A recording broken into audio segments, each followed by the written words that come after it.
समाजवादी ने तो आजम खान की नहीं आवाज़ उठाई, उसके बाद मौलाना कलीम सिद्दीकी साहब के साथ क्या हुआ, उनकी नहीं कुछ ऐसी आवाज़ उठाई। तो समाजवादी तो केवल मुसलमान को वोट के नाम पर ठग है और इससे ज़्यादा कुछ नहीं करती। समाजवादी तो आपके यहाँ से समाप्तवादी होगी। क्यों? तो चंद्रशेखर भाई जो एक शिक्षा एक नीति की बात करे, ये हमें उनकी सबसे बढ़िया लगा। इसलिए बदलाव परिवर्तन के लिए चंद्रशेखर आज़ाद जी से बेस्ट कोई नहीं है। मतलब समाजवादी से नाराज हैं आप?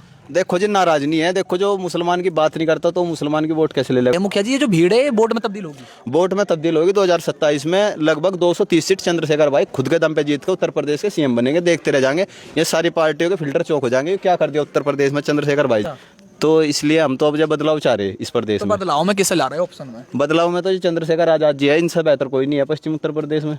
मैं जिंदा रहूं न रहूं, आप लोग मेरे जो देख रहे हैं इस बात को ऑन रिकॉर्ड रखियो कि चंद्रशेखर आजाद उत्तर प्रदेश में पहले तो सीएम बनेंगे और फिर एकमात्र अम्बेडकरवादी विचारधारा के इस देश के पीएम बनने के सबसे पहले हकदार चंद्रशेखर भाई होंगे जी। भाई शासन तो इतना रहा, जब से बीजेपी सरकार बनी लोग लाइन में लगने पे है, कभी नोटबंदी के नाम पे, कभी जीएसटी के नाम पे।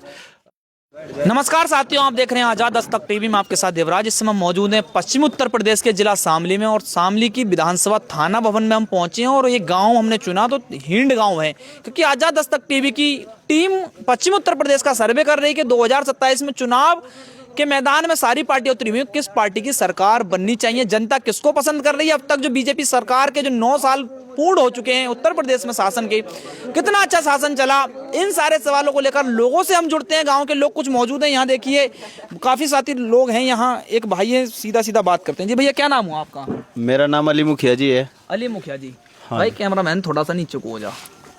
अली मुखिया जी, हम कौन से गांव में है भाई मौजूद? हम शामली जिले के थाना भवन विधानसभा गांव हिंड में है जी फिलहाल। हिंड में ही है ना? हाँ जी, हिंड में ही है जी। हाँ, वही मैंने बताया, हिंड में ही है हम।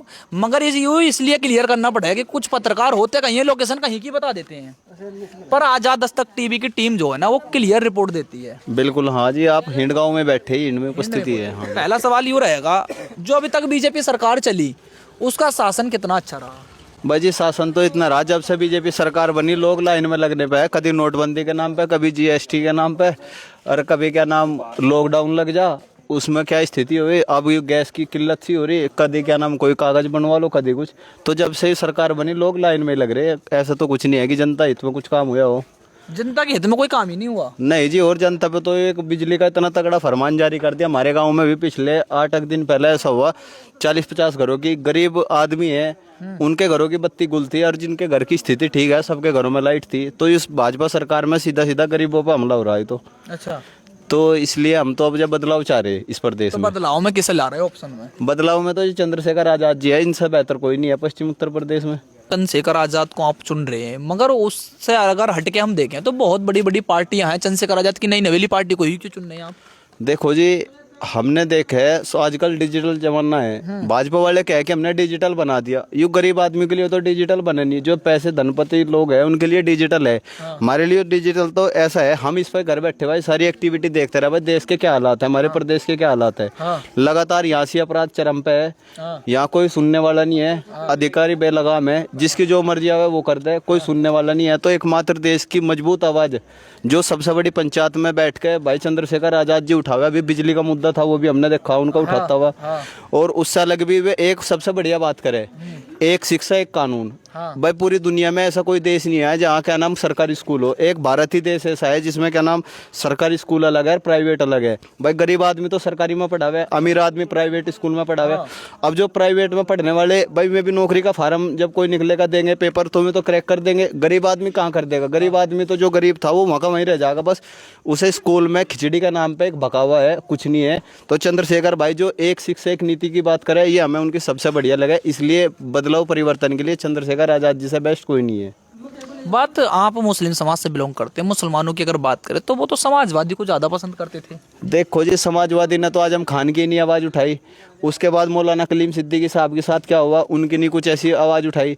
तो समाजवादी तो केवल मुसलमान को वोट के नाम पर ठग है और इससे ज़्यादा कुछ नहीं करती। समाजवादी तो आपके यहाँ से समाप्तवादी होगी, क्योंकि हमने उस पार्टी को जिता के और उसे इतने ऊपर बिठा गए। भाई जब यादव का जहाँ गढ़ पड़े वहाँ से उसके बक्से खुला है, वहाँ तो जीरो में निकला है, वहाँ तो पता लगा भाजपा जीत गई। और जहाँ मुस्लिम क्षेत्र है, पता लगा जब वहाँ तक उसके गढ़ खुले तो वहाँ से समाजवादी जीत गई। तो ये जो समाजवादी का खेल है ना, ये मुसलमानों ने तो उसे सिर पर चढ़ाई थी, अब मुसलमान उसे धरती में उतारेंगे। ये 2027 में सबको पता लग जाएगा। उससे पहले पंचायत चुनाव है, यो जीता जागता मिसाल सबका आगे निकल का आवेगा। ये है जी। हाँ जी। मतलब समाजवादी से नाराज हैं आप? देखो जी, नाराज नहीं है। देखो, जो मुसलमान की बात नहीं करता तो मुसलमान की वोट कैसे ले लेगा? मुसलमान की चंद्रशेखर भाई आजाद ने 27 दिन CNRC के मामले में दिल्ली में जेल काटी। उसके बाद में भी चाहे देश में आई लव मोहम्मद का मामला था, तो उसमें भी क्या नाम अयोध्या में खड़े होकर कहा था कि मैं कह रहा भाई आई लव मोहम्मद, मुझे भेजो जेल। तो ऐसे निडर देश के प्रदेश को और देश को ऐसे निडर नेता की जरूरत है जो खुलकर बोलता हो और दूसरे लोगों को हिम्मत शक्ति देता हो। भाई मैं मुस्लिम हूँ था, मैं भी एक बार को लिखता हुआ, मेरे समाज के काफ़ी लोग थे जो नामचीन चर्चित थे, जिनके खुद में बैकग्राउंड स्थिति बहुत मजबूत है, वे भी आई लव मोहम्मद लिखते हुए है ना एक स्टोरी पे वे भी डर रहे थे। तो उस डर को जो एक दूर करा वो चंद्रशेखर आजाद जी ने ऑन रिकॉर्ड ऑन मंच पर बोला, तो उनके जैसी तो आवाज़ कोई भी नहीं है, तो इसलिए हम उन्हें पसंद करें जी। अच्छा, तो क्या लग रहा, अगर जैसे आप बात कर रहे समाजवादी को हम इसलिए पसंद नहीं कर रहे कि वो हमारे हक में नहीं बोल रहे, या फिर जो अत्याचार होता है मुस्लिम पे तो नहीं बोल रहे, मगर अभी अखिलेश यादव ने एक सभा की, रैली रखी दादरी में, वहाँ तो उन्होंने बड़े मंच से ऐलान कर दिया कि मुस्लिम समाज हमारा, हम मुस्लिम समाज के रहनुमा हैं। अजय देखो, ये दादरी में जो इन्होंने रैली करी उसमें इन्होंने पश्चिम उत्तर प्रदेश के सारे जितने इनके कार्यकर्ता थे और बड़े बड़े जितने इनके विधायक थे, सांसद थे, सबको उन्होंने रखा था। 2 गाड़ी भर कर लाइए यहाँ से, मैं चल कर आ रहा, तो इस वजह से वो थोड़े से वहाँ से लोग बाग बटले हो गए। जब 20-21 जिलों तक आदमी आवे जावे तो थोड़ा सा उसमें हो जाए परेशानी, तो ऐसा कुछ नहीं है। यानी जिस दिन चंद्रशेखर भाई कॉल कर दे ना, मैंने कहूँ चंद्रशेखर भाई के कॉल पे जैसी में रैली कर रहे जाडो में कि लाखों लाखों लोगों की उन्होंने मार रैली करी उत्तर प्रदेश में। जब ये तो अब निकले अपने घर से रैली करने के लिए, अपना माहौल बनाने के लिए। चंद्रशेखर आजाद जी 24 घंटे सड़क से लेकर सदन में हो या चाहे कहीं वैसा हो, पब्लिक मीटिंग हो, कुछ भी हो, वे निडर और बेबाक आवाज़ है। और वो नेता ऐसा है जो 24 घंटे काम करता है, समाजवादी वाले विरासत वाले नेता है। और ये अपनी ज़मीन तैयार कर रहे, और ज़मीन इतनी मजबूत तैयार कर रहे, 2027 में अकेले खुद के दम पे उत्तर प्रदेश के CM बनेंगे चंद्रशेखर भाई। सीएम बनेंगे? CM बनेंगे जी उत्तर प्रदेश के। नई नवेली पार्टी, अकेले सांसद, अभी कोई विधायक नहीं, आप सीएम का दावा कर रहे हैं? देखो जी, CM का दावा हम इसलिए कर रहे हैं, इस प्रदेश के अंदर दलित समाज की आबादी बहुत तादाद में है। हाँ। और दलित समाज की आज के टाइम में जो पहली पसंद है वो चंद्रशेखर आजाद जी है। आप कहीं भी जाकर पूरे प्रदेश में ऑन रिकॉर्ड कह रहा मैं इस बात को, किसी दलित बस्ती में जाकर आप यदि सर्वे करोगे तो 10 लोग हैं ना, 10 में तो 7 लोग आजाद समाज पार्टी को पसंद कर रहे हैं। 3 लोग हैं, 3 लोग में बसपा भी मान लो, भाजपा भी मान लो, कांग्रेस भी मान लो, समाजवादी भी मान लो, लोकदल भी मान लो, और वे गुलाम लोग भी मान लो जो किसी पार्टी से कनेक्ट हो गए, उनके बस थोड़ी सी लालच के चक्कर में अपने समाज को बेच दे। अच्छा। हाँ जी। मगर देखा गया कि दलित समाज अब तक जो वोट ज्यादातर किया है, वोट परसेंट का देखा जाए तो वो मायावती को पसंद करता है। नहीं जी, यूपी में उपचुनाव हुआ था, उपचुनाव में मीरापुर में साफ साफ आईना दिखाया था, क्या नाम, वहाँ से बसपा वाले कैंडिडेट को 3,000 वोट मिली थी, और आज़ाद समाज पार्टी को जिसको आप नई नवेली बता रहे हो उसे 25-30 हज़ार वोट मिली थी।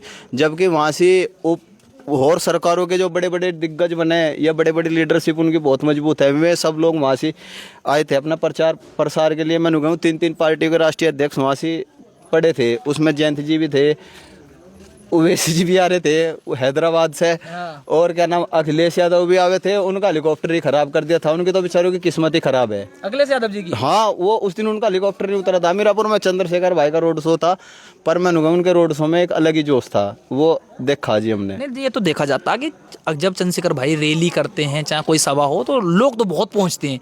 तो ये जो भीड़ है, जो अभी रैलियां मैंने देखी, रैली कवर भी की मैंने, बहुत बेशुमार भीड़ तो पहुंची उनकी रैली में। तो क्या लग रहा है 2027 में वोट में तब्दील कर पाएंगे? देखो जी, ये भीड़ आज कभी हमने अब से 2014 में कभी जब कहीं भाजपा का नु सुने थे कि फला नेता आ रहा, तो वहां से लोग बिना बुलाओ एक उमा में जावे थे कि भाजपा की बड़ी लीडरशिप आ रही है वहाँ।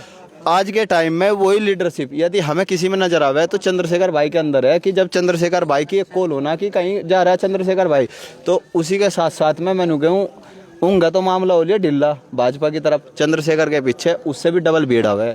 लोग अपनी मर्जी से आवे, अपना पैसा खर्च कर कावे, अपना समय छोड़ कावे, अपना काम छोड़ कावे, सिर्फ उन्हें देखने के लिए, उनके विचार सुनने के लिए। सवाल ये है मुखिया जी, ये जो भीड़ है वोट में तब्दील होगी? वोट में तब्दील होगी। 2027 में लगभग 230 सीट चंद्रशेखर भाई खुद के दम पे जीत के उत्तर प्रदेश के CM बनेंगे। देखते रह जाएंगे, ये सारी पार्टियों के फिल्टर चौक हो जाएंगे। क्या कर दिया उत्तर प्रदेश में चंद्रशेखर भाई जी ने, फिल्टर चौक करने की बात कर रहे हैं? फिल्टर चौक कर देगी जी अब आजाद समाज पार्टी, क्योंकि उस बंदे में दम है। इस किसी भी पार्टी का राष्ट्रीय अध्यक्ष में वो दम नहीं है। दम हो तो कभी बैठ कर डिबेट करवा लियो ना। मैंने कह रहा घड़ी में 3 मिनट से पहले उठकर ना भाग्य चंद्रशेखर भाई के आगे तो बात है नहीं है। नहीं इतना बड़ा भरोसा देता है। देखो भरोसा नहीं है जी, वो तो एक लीजेंड नेता है। उसको तो लंदन में एक पत्रिका छपे, उसका हमने भी नाम सुना। उनमें उनका नाम छप रहा तो कुछ ना कुछ तो उस आदमी में दम है, जिसका इंडिया की धरती पे से उठ के लंदन तक का नाम छप रहा। कुछ तो चीज है उस आदमी के अंदर भाई। और पार्टी के नेता भी है भारत में, लगभग पूरी दुनिया के 100 नेताओं का नाम आया था। पूरी दुनिया का, और पूरी दुनिया में से भारत के अंदर यदि किसी का नाम आया था वो एकमात्र चंद्रशेखर आजाद जी थे, जब वे सांसद भी नहीं थे उस टाइम। टाइम ऑफ मैगजीन ने साबित कर दिया था कि भविष्य के भारत की राजनीति के बड़े सितारे होंगे। और भाई चाहे मैं जिंदा रहूं न रहूं, आप लोग मेरे जो देख रहे हैं इस बात को ऑन रिकॉर्ड रखियो कि चंद्रशेखर आजाद उत्तर प्रदेश में पहले तो सीएम बनेंगे और फिर एकमात्र अम्बेडकरवादी विचारधारा के इस देश के पीएम बनने के सबसे पहले हकदार चंद्रशेखर भाई होंगे जी। बहुत बड़ा वादा कर दिया। वादा नहीं, देख लो जी, जो सच्चाई है हमने तो वो बताइए आपसे। समय बीतेगा सबको पता चल जाएगा। अभी 2026 चल रहा है, 27 में टाइम है, 27 तक तो अभी तो बहुत कुछ हो जाएगा। मैंने कहूँ जितने भी दिग्गज नेता है ना, सारे बेसब्री से इंतजार कर रहे चंद्रशेखर भाई की एक कॉल का कि हल्का सा इशारा था हम आजाद समाज पार्टी में जाकर खड़े होकर चुनाव लड़े। पर वे तो हमेशा उन लोगों को मौका देंगे जो संघर्ष में उनके साथ है। अच्छा, हाँ जी, मतलब संघर्ष के साथियों को चुनेंगे। संघर्ष के साथियों को चुनेंगे। ये उस बंदे में लीजेंड वाली बात है। ऐसा नहीं है कि वो पैसे या पूंजीपतिवादियों वालों को, लोगों को वहाँ मौका नहीं मिलने का। वहाँ तो गरीब, शोषित, वंचित, जिनकी कोई आवाज़ नहीं उठाता, उनकी आवाज़ उठाने वाला चंद्रशेखर आजाद जी है। सवाल ये है, मुस्लिम कितने % आजाद समाज पार्टी को चुनेगा? मैं तो देखो, सबसे पहले हम बात करेंगे अपने गाँव पे। भाई हम अपने गांव से आज़ाद समाज पार्टी को मैं 100 के 100% कह रहा कि आज़ाद समाज पार्टी का कैंडिडेट हमारे गांव से जीत कर जाएगा। जब हम अपने गांव से जिता के भेजेंगे फिर हमारे क्षेत्र की बात आएगी। हमारे क्षेत्र से भी जीतेगा, जब हमारे क्षेत्र से जीतेगा तो एक बार प्रदेश से भी जीतेगा। तो कुछ ना कुछ ऐसा माहौल होगा। तो जी ऐसा नहीं है, प्रदेश में जो भी होगा बदलाव भी अच्छा होगा। अली मुखिया जी मौजूद थे बात करने के लिए हिंड गांव से, और ये थाना भवन विधानसभा में हम पहुंचे हुए। यहाँ इनसे हमने बातें की और इन्होंने इनसे बातें की कि जो प्रेजेंट की सरकार चल रही है उसमें कितना अच्छा काम हुआ, आने वाले समय में किसको पसंद कर रहे हैं। उन्होंने बड़ा ही बेबाकी से सारे सवालों के जवाब दिए। आपके मन में अगर कोई सवाल हो तो कमेंट बॉक्स में जरूर देना, और बहुजन मीडिया को मजबूत करने के लिए हमारे चैनल को सब्सक्राइब करना। मैं आपके साथ देवराज। जय हिंद, जय भारत।